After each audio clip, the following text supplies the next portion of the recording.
because of solutions to the Schrodinger equation, we are able to start to define some of these quantum numbers. So each electron that exists in an atom can have its own unique set of quantum numbers. So we know that we've got electron configurations, right? So, we've got our 1s orbital, we have our 2s orbital, we get to our 2p subshell, and we have 3 different orbitals. And so we can have a couple electrons there, a couple electrons there, and then maybe we have some electrons like that, right? Okay, so we can start to put electrons in these, and each one of these electrons is going to have its own unique set of quantum numbers. Now, some electrons can have 3 quantum numbers in common, but then they'll differ in the 4th one, because in each orbital we can fit 2 electrons, and there is a quantum number that is going to describe if it's the electron that we have written in an up arrow or the electron we've written in a down arrow. Okay, so what are these quantum numbers? So we have the principal quantum number. This is a positive integer. It has to do with at whatever energy level we're in. So if, let's say, we are dealing with an electron that's in the 2p subshell, all right, the principal quantum number would be 2 because we've got a 2 in front of there. L has to do with angular momentum quantum number. This is going to be some integer between 0 and n minus 1. This is going to describe the subshell that we're in. It's going to describe if we're in an s, a p, a d, or an f orbital.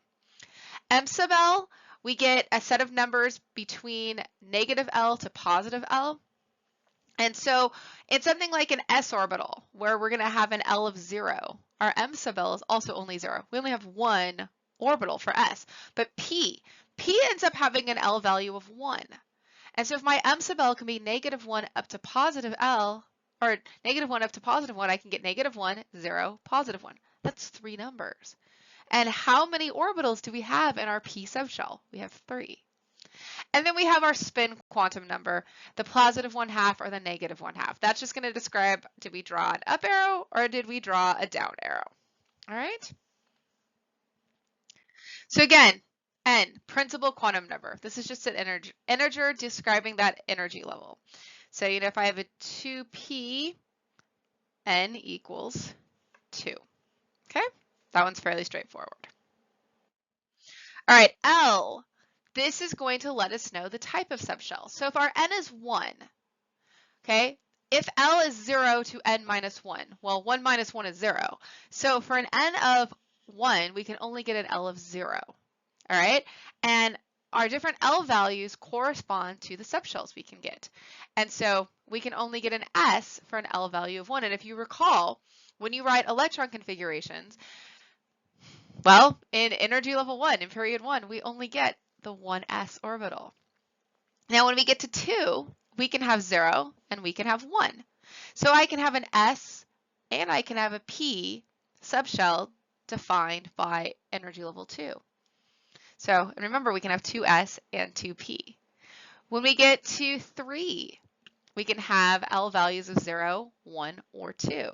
All right, and so there we get these subshells where we can get an S, a P, or a D, which is why in period 3, even though we haven't filled the 3D orbitals yet, they exist. They are there. They're just empty.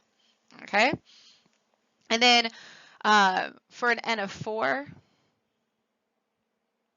we can get 0, 1, 2, or 3.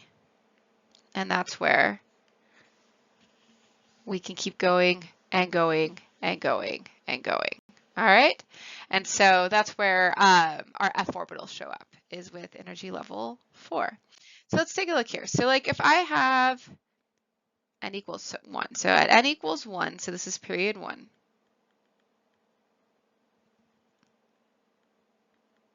Okay, we only have L equals 0. So therefore, we have just the 1s. Okay, now if I move to period 2, so at N equals 2, so again, period 2. We have L equals 0 or 1. So therefore, we can have 2s and 2p. N equals 3, period 3. We can get L, 0, 1, or 2. So therefore, we can get 3 s orbitals, 3 p orbitals, or 3 d orbitals, so on and so forth. Okay? Now that m sub L gives us an integer from negative L to positive L. And so this lets us figure out within a specific subshell how many orbitals there are. And it'll describe that spatial orientation of orbitals. And we'll review what all the orbitals look like in a little bit.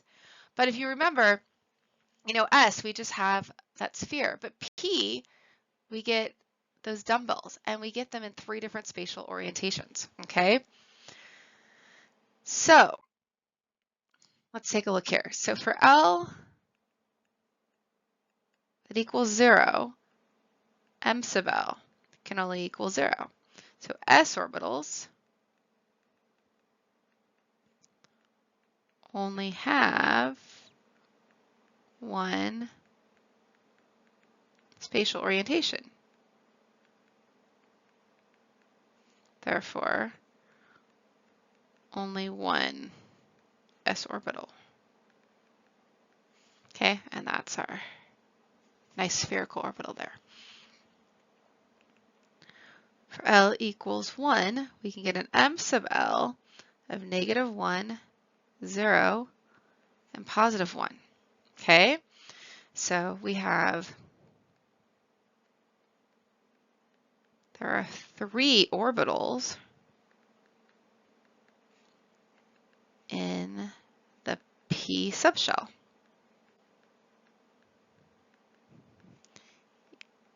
Each with a different spatial orientation.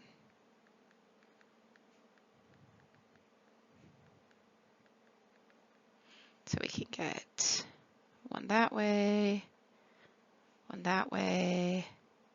Okay, we get them on different spatial orientations. All right, and so when we look at this, remember, we get that. Okay, and then we have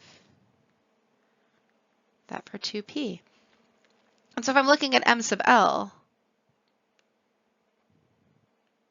this would be 0, this would be 0. And then the way we define the m sub L is we just go from the negative to the positive. So this would be our m sub L of negative 1.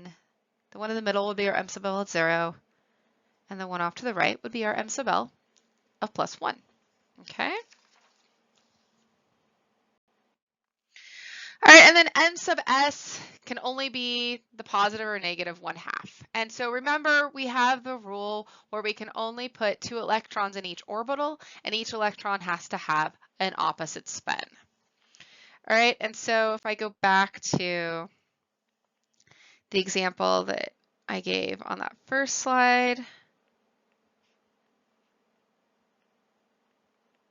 we have this.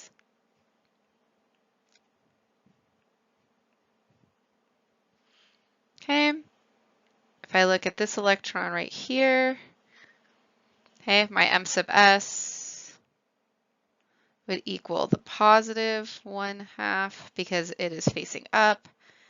And if I look at this electron right here, my m sub s would be the negative 1/2 because it is facing down.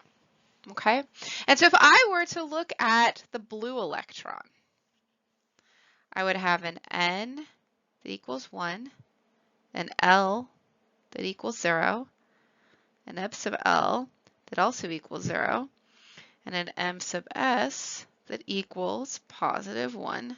If I were to look at, say, this electron, I just put the asterisk above it in green.